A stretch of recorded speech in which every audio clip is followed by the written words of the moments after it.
Почитувани гледачи, вие сте со регионалните вести на телевизија Кисименада. Во нив ќе гледате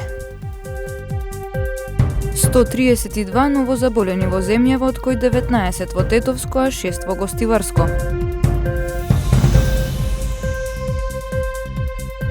Од движењето антикоцкање велат, нема да го блокираат автопатот Тетово-Скопје.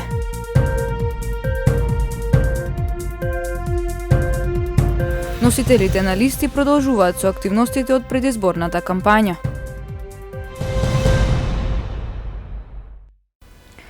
Сто 32 нови случаи на COVID-19 во земјава во последните 24 часа. Починати се 12 лица, регистрирани се 112 оздравени пациенти.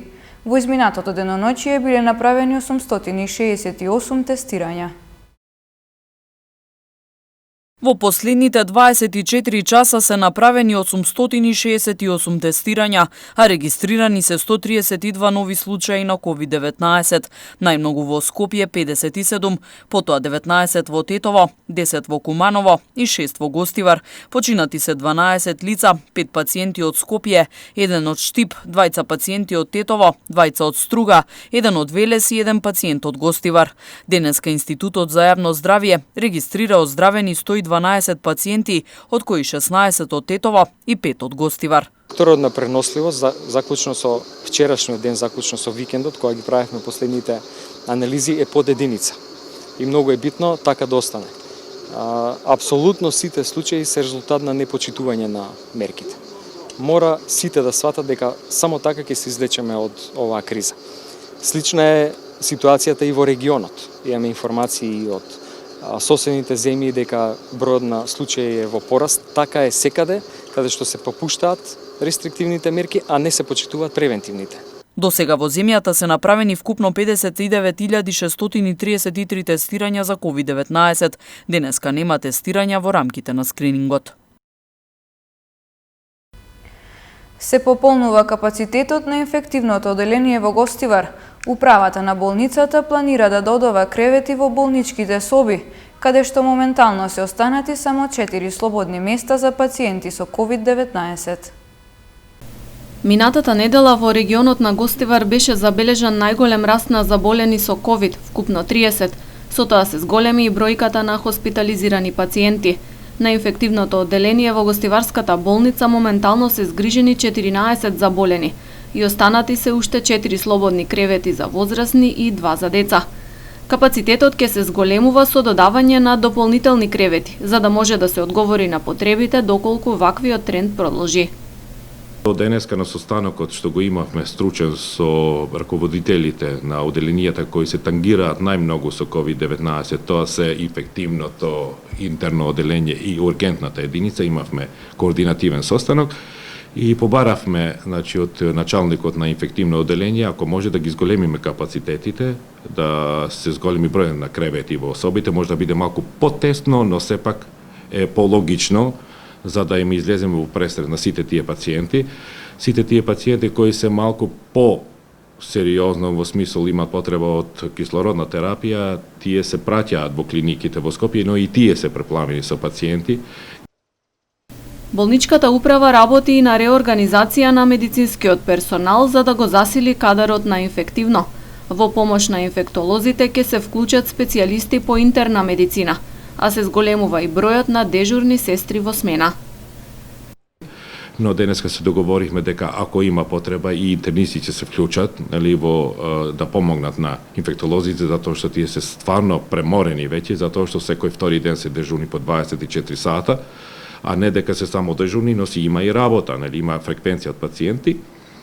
Ќе го зголемиме бројот на средниот кадар, значи од по 2 со 3 сестри дежурни на смена и се надевам со тоа дека ќе го покриеме тоа што е потребно. Од почетокот на пандемијата во Гостиварскиот регион регистрирани се 116 заразени со корона. Од нив 70 од општина Гостивар, 40 од општина Врапчиште и 6 од Маврово и Ростуше. 9 случаи завршиле со смртни последици. Оздравени се 45, а активно болни има 62 лица.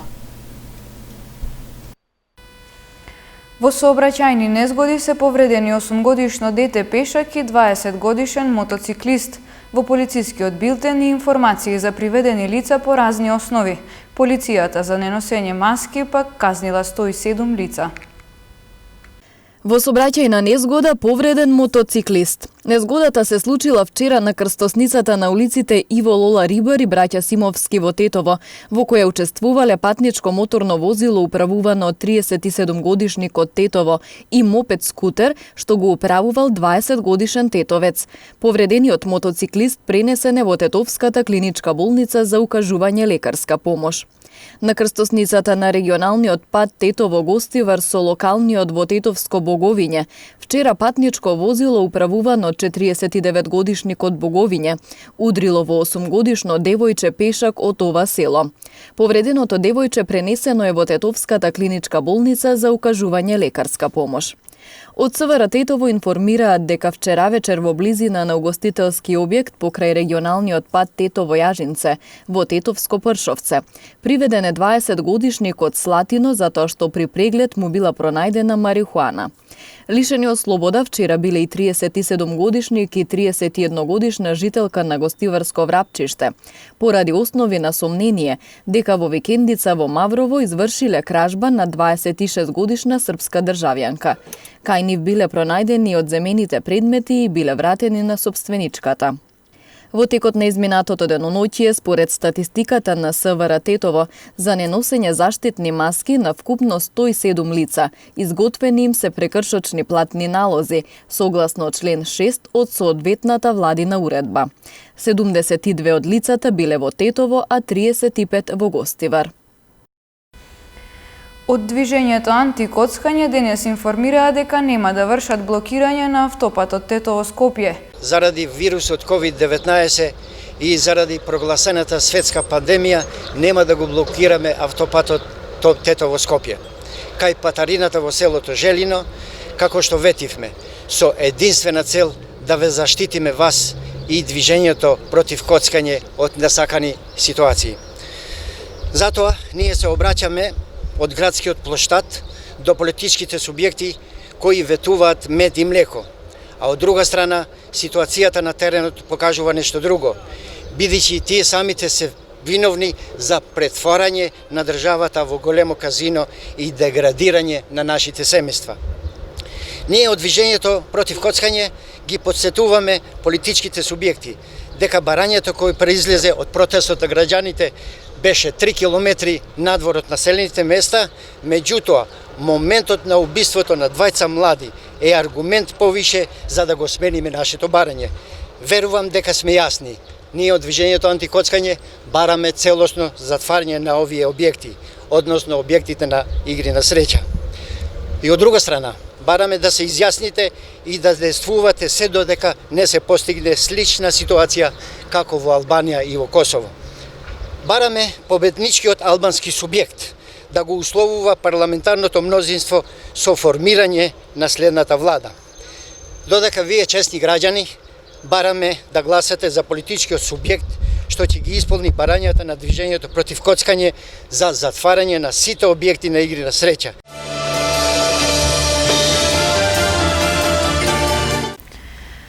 Председателот на Алијансата за албанците Зијадин Сила на вчерашната средба со жителите на селото Пирок истакна дека доколку Алијансата за албанците и алтернатива победат на парламентарните избори, игрите на среќа ќе бидат дозволени само во хотели со 5 звезди. Ако Алијансата за албанците и алтернатива победат на парламентарните избори, игрите на среќа ќе бидат дозволени само во хотели со 5 звезди, затоа што хотелите со 5 звезди гарантираат дека нема да бидат близу до населбите. Не секој може да пристапи до нив, а со тоа задоволително ќе се запре овој девијантен феномен. Оваа коалиција, доколку е дел од владата, ќе го промени законот за игри на среќа, слично како и моделот на Албанија и Косово, затоа што оваа девијантна појава во нашето општество принудува илјадници млади албанци да заминат од државата. Тековната состојба со казината е план што го надополнува мозаикот, дека еден ден ни се раскажува за приказни за заедничко општество за сите, но државата да се резервира само за нив. Немаме време да изгубиме. Носителот на листата во 6-та изборна единица од коалицијата Обнова на Македонија, Дафина Стојановска, денес положи цвеќе на споменикот на народниот херој Чеде Филиповски во Гостивар, од каде порача дека македонската историја никогаш нема да биде заборавена. Што туку положивме свежо цвеќе на споменикот од херојот на македонската народно-ослободителна борба Чеде Филиповски Даме. Од зидарски работник до командант на дивизија, од член на партиска челија во село Ничифорово до член на АСНОМ, Чеде Филиповски Даме е запишан со златни букви во македонската историја. И денес ние, од пред неговиот споменик, се обврзуваме дека АСНОМ, македонската историја и нејзините херои никогаш нема да ги заборавиме, ниту порекнеме. Македонија, исправи се. Кандидатот за пратеник од редовите на ВМРО ДПМН Александар Велјановски денес на пресконференција се осврна на проектите во нивната програма за искоренување на корупцијата и за докажување на потеклото на имотите на функционерите. Владата на СДСМ ги прекрши сите начела и воведе партиска диктатура врз суди и обвинители, судството стана споро и неефикасно.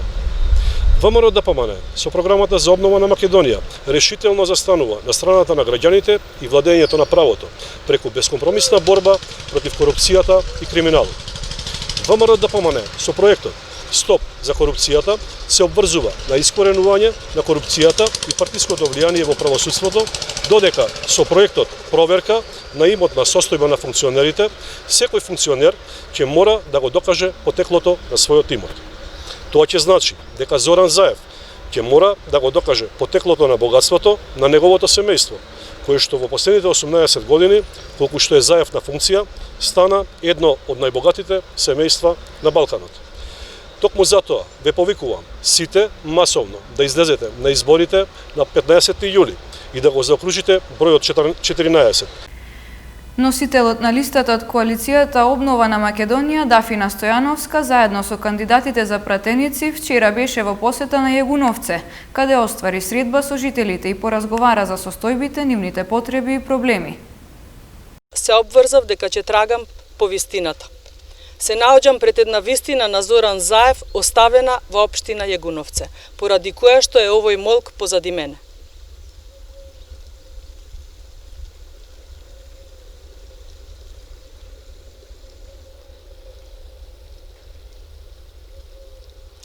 Исто така се обврзав и дека нема да напаѓам, но жителите на општина Јегуновце ме замолија од нивно име да го подсетиме Зоран Заев дека Југохром не го рестартира ниту во 2018, ниту во 2019, а ниту во 2020 година.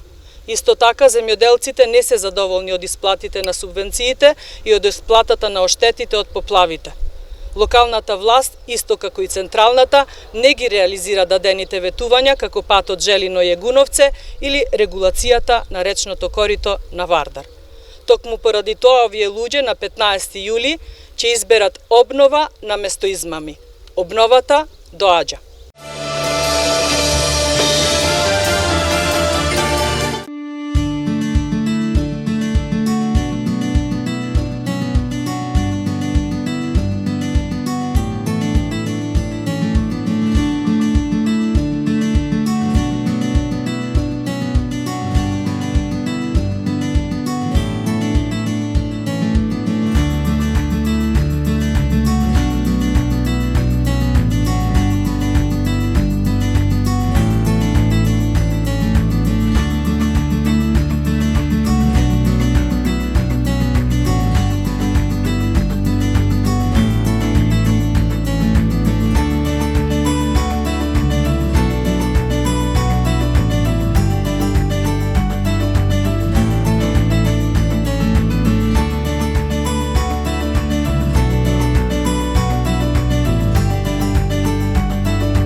Почитувани гледачи, тука е крајот на регионалните вести.